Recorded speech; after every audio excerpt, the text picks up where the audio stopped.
That is the only possible cut the board considered, or what exactly did the board consider as other possible ways of financially remedying the situation? Yeah. Other companies I know, the MSO, every person in the company took a 10% cut. Our staff was never asked to do such a thing. I personally was told by Eric Dillner not to take a furlough, which I thought was pretty underhanded because all my colleagues were taking a furlough shortly before I was fired, mind you, of course, so now I've been on the most ultimate furlough, thank you very much. But I want to know exactly what other considerations were made, because it's a huge staff with tons of people in the development departments. The entire box office was cut off and the entire artistic department was cut off. I don't understand why you would cut out two departments and not make the cuts a little bit more across the boards. I can't answer that question because I wasn't part of that decision. Maybe Eric can answer this.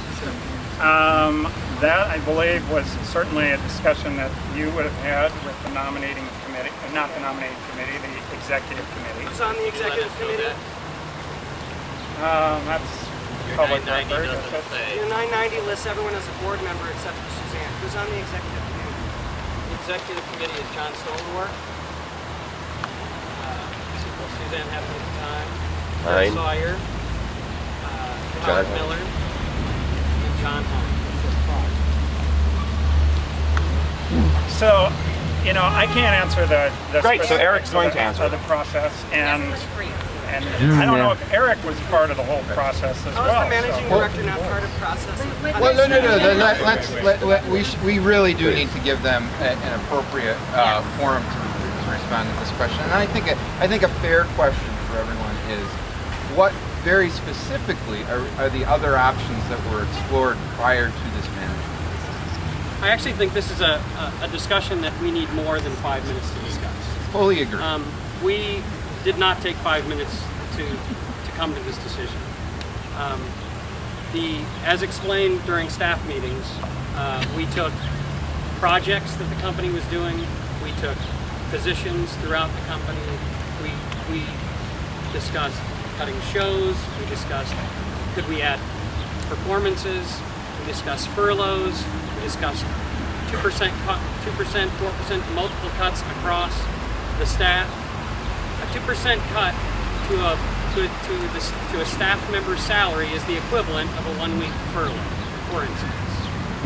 Is it better to do a furlough in every Friday for 5 weeks? That was discussed.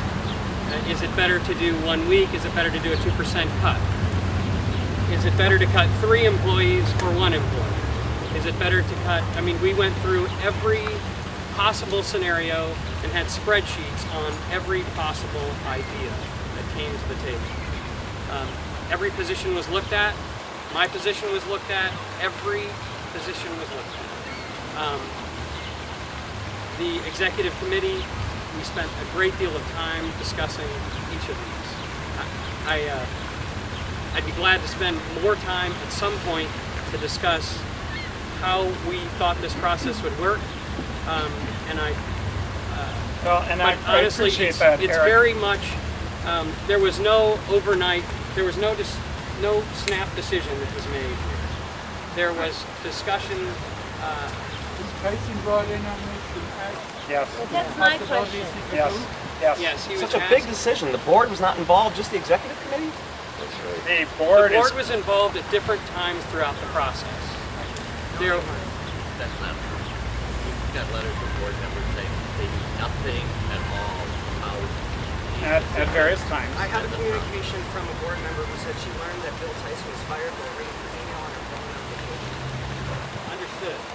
But don't say that they were all. As I said, I did not say the word all. Well, yes, at the staff meeting you did, Eric. At the staff meeting, the first staff meeting when Bill was fired, you said that everybody on the board knew about this. That was my understanding at the time. My understanding is now not the case. Well, as a general director, I think your understanding needs to be more thorough.